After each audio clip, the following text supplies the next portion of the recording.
선생님, 지금 당장 아프니까 빨리 약 주세요. 막 그런데 선생님 지금 안 주셨다는 거잖아요. 그렇죠. 약 안 주죠. 그럼 되게 막 화내시는 분도 계셨을 것 같은데요? 약 화내시죠? 근데 정말 약이 필요하신 분한테 제가 약 처방을 정말 드리지 않느냐? 드립니다. 근데 필요하지 않는 수준이라고 제가 판단되시는 분한테는 설명을 들어서라도 약 처방을 좀 드리지 않으려고 노력하는 거죠. 부딪힘이 많기도 합니다, 환자분들한테. 그렇지만 의사 입장에서 볼 때 지금 당장의 정상적인 부분을 호전을 위해서 여러분들한테 약 처방을 그렇게 드린 것들로 향후에 약으로만 가지고 증상을 완화시키는 행위들을 반복했을 때 오는 부작용들을 제가 알고 있기 때문에 환자분들한테 설명을 드리고 웬만하면 약 처방을 드리지 않으려고 노력은 하고 있습니다. 네, 반갑습니다. 오늘이 마취통증외과 의원의 김영환 원장입니다. 오늘은 왜 김영환 원장은 달라는 약을 잘 안 줄까? 네, 오늘 그 얘기를 가지고 여러분들하고 얘기를 나눠보도록 하겠습니다. 감기약 중에 감기가 치료되는 감기약이 있습니까? 여러분들이 드시는 감기약이라는 그 감기를 유발시킨 바이러스를 죽이는 성분은 크게 1도다. 순수한 여러분들의 면역 기능이 그 감기균하고 싸우다 보니까 열도 나고, 감기균이 호흡기 쪽을 자극했으니까 그쪽에 가래도 생기고 기침도 나고, 그거 다 여러분들이 감기균하고 싸우고 있는 반응인데, 그 싸우고 있는 반응 자체가 여러분들이 불편하니까 그 반응들만 죽이는 게 감기약이죠.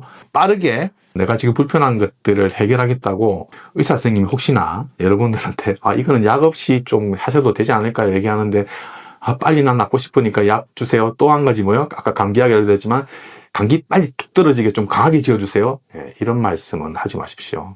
특히나 저희 병원에 오시는 환자분들은 그러지 않으셨으면 좋겠습니다. 소염 진통제를 먹으신다 그러면 아프신 자리에 통증이나 염증이나 이런 부분들을 좀 해결해 주시면서 증상은 좋아지시겠죠? 근데 우선 1차적으로 그럼 그런 약을 드셨다고 해가지고 무릎이 좋아집니까? 허리가 좋아지나요? 좋아지지 않습니다. 또 한 가지, 소염진통제 먹으시는 분들 대부분 다 위장장애를 가지고 계세요. 염증을 떨어뜨리기 위해 소염진통제가 작용하는 포인트가 있습니다. 작용점. 근데 그 작용점이 똑같이 역할하는 게 또 뭐냐면 위점막을 보호하는 역할을 같이 하고 있어요. 근데 그 소염진통제가 그 염증 반응을 일으킨 데를 차단시켜서 나는 무릎은 편해졌는데 그게 또 연장선상에서 어디를 보호하고 있다? 위점막을 보호하고 있는 거예요. 우선 약이라는 거는 목적이 있습니다. 진통제, 통증을 없애릴 목적이 있죠. 당뇨병, 약, 그러면 당 수치를 떨어뜨릴 목적이 있죠. 그래서 목적을 행하기 위해서 또 두 가지를 합니다. 두 가지 중에 한 개 합니다. 억제를 하든지 아니면 더 활성을 시키든지. 그러면 억제하든지 활성화시키든지 어느 한쪽 방향으로 계속 내 몸을 밀어붙이다 보면 그 반대급부의 작용들이 내 몸에서 나타나게 됩니다. 항상성이 깨지는 상황이 되는 겁니다. 약을 설명하는 약점, 그 뒷부분에 달려있는 부작용이라고 하는 것들의 근본적인 이유입니다. 또 한 가지, 내성도 생깁니다. 약이라는 게 일정한 방향으로 목적을 가진다고 했잖아요. 그러면 억제하든지 활성화시키든지 어느 한쪽 방향으로 계속 내 몸을 밀어붙이다 보면 그 반대급부의 작용들이 내 몸에서 나타나게 됩니다. 그러다 보면 그 약을 먹고 있는 부분에서 반응이 떨어지게 되는 거죠. 이 내성이죠. 제가 이걸 표현할 때 약을 먹는 거는 제1금융권에서 여러분들이 대출을 받는 거예요. 그다음에 주사를 맞으시는 거는 제2금융권에서 주를 받으시는 거예요. 그럼 수술은 뭐냐? 일수를 땡기시는 거예요. 근데 제2금융권 일수로 갈수록 빠르게는 나와. 근데 뭐예요? 이자율이 높죠. 그 이자율이 뭐냐? 제 입장에서 볼 땐 여러분들이 감내해야 되는 여러분들 몸에서의 부작용이에요. 대출금을 갚으셔야 되겠죠? 안 그러면 어떻게 해요? 대출금에 뭐가 붙어요? 이자가 붙겠죠. 복리로 붙는다 그러면 눈덩이처럼 불어날 겁니다. 그게 어느 순간에 여러분들한테 치명적인 질환으로 올 수도 있다. 오해하시면 안 되는 부분이 여러분들이 갑자기 문제가 발생해서 몸에 문제가 생겼을 때 약을 먹지 마라고 제가 지금 말씀드리는 게 아닙니다. 당연히 문제가 생겼을 때 약은 드셔야 됩니다.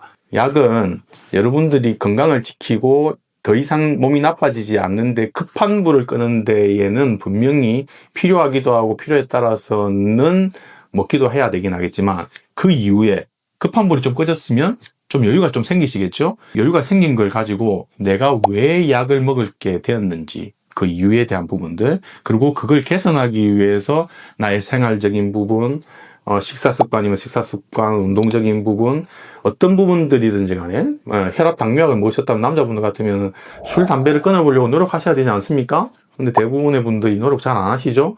예, 이런 부분들의 요소들을 고민하고 실천하는데 약이 그 여유의 시간을 좀 벌어줬다. 그래서 오늘 여러분들하고 약과 관련되어 있는 뭐 진실이라면 진실, 그 밑에 깔려있는 요소, 그리고 여러분들이 그냥 너무도 단순하고 심플하게 그냥 아프다고 먹고 계신 약들을 알아보는 시각이 좀 바뀌는 계기가 되셔가지고 약으로부터 벗어난 건강을 회복하는 계기가 되었으면 좋겠습니다. 도움이 되셨다면 구독, 좋아요, 알림 설정 해주시고 건강과 관련되는 내용들로 여러분들과 계속 좋은 컨텐츠로 가지고 이어나가려고 노력하고 있으니까 혹시 뭐 궁금한 내용이나 이런 거 있으면 댓글로도 좀 남겨주시면 그거 반영해가지고 컨텐츠 만들도록 노력해 보도록 하겠습니다. 네, 감사합니다.